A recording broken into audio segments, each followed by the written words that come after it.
Hello, I'm Kay. I live in Barwell in Leicestershire, and I'd like to take you on a tour through my garden. This is a mosaic that I did, and it's the entrance to my garden. This is the main view outside the back.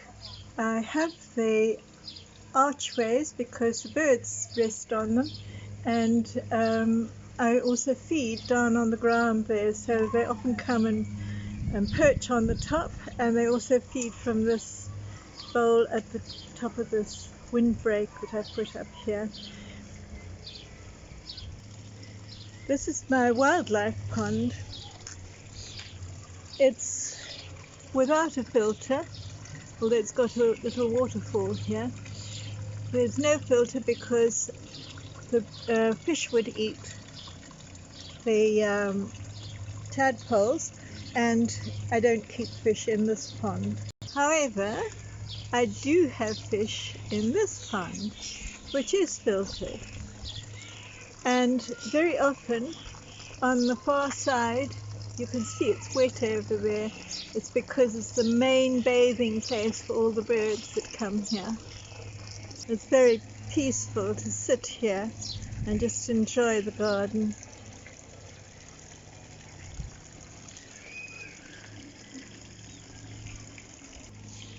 When I first came here, all the fences were wooden, and as they blew in, I've replaced them with gravel board, and those are permanent.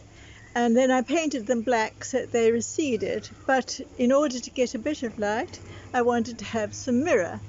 But I was very scared of birds flying in and killing themselves, so I broke the mirror up and made a mosaic of it. I love to have perfume in the garden, and this Palaban lilac, which is coming into flower now, will be just perfect.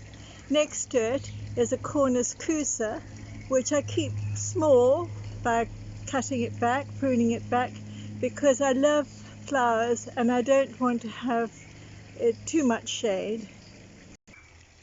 One of the reasons also for the arches is so that they can create framework for focal points, like this mosaic of mine at the end here.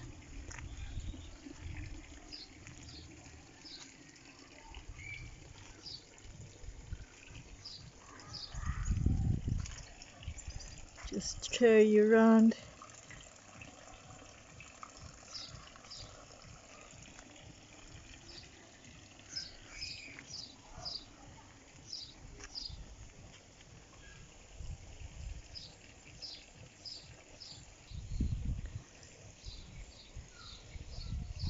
There's a little fledgling blackbird sitting on the slab over there. It's probably just had a bath.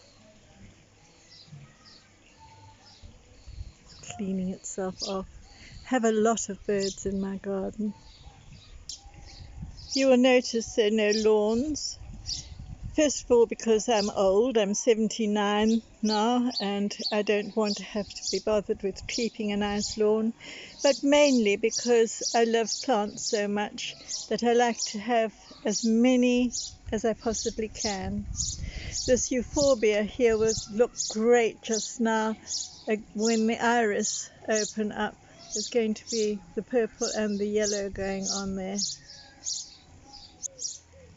I put the Solomon seal into a pot and sunk it in the garden because I went to Wesley once and I saw it popping up everywhere, and I thought, no, I don't want that. I'm a control freak. This is a gorgeous combination, the Camassia with the lovely pink of the peony behind, and shortly there will be behind that a whole lot of delphiniums. Eventually the mesh will be hidden with creepers, and you'll notice that there's a pipe going along there. That goes to a water butt. It comes all the way from the conservatory roof, and the reason it's like that is because I don't then have to carry big buckets to the vegetables. This last pergola gives a perfect space for hanging my mosaic ball.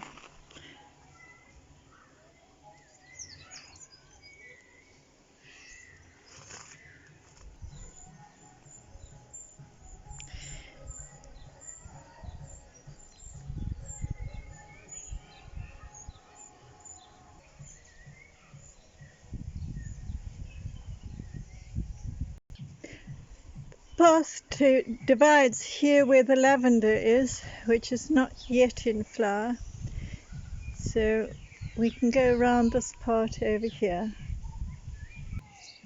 In spring, this bed is full of daffodils. They are dying down now, and they'll be replaced with Verbena bonariensis en masse. I've created this little vegetable bed. It's got a temporary roof on it because I've been planting some seedlings in it today. I'm also growing some veggies in pots here.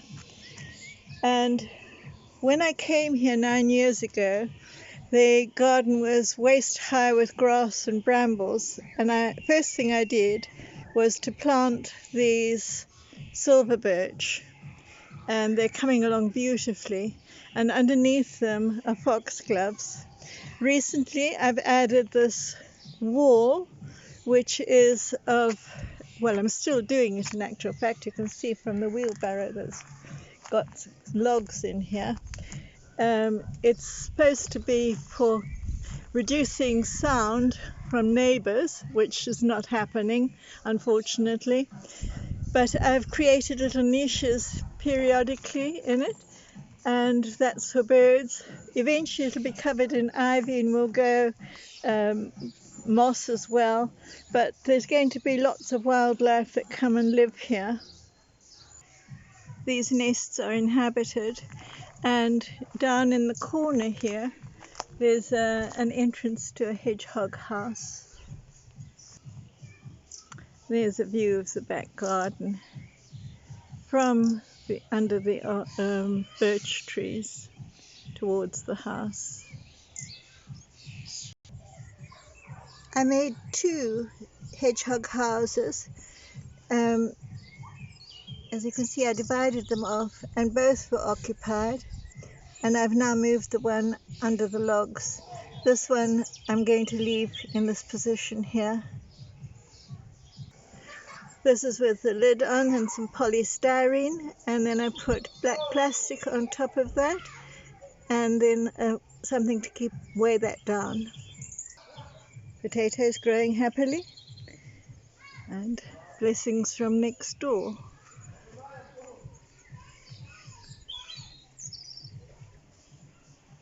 Plants that are beloved by bees. Little violas underneath the roses, which are not yet in flower, but they soon will be a riot of colour. Thank you for visiting my garden. I hope you enjoyed it and all the little ideas that you might have gleaned from it.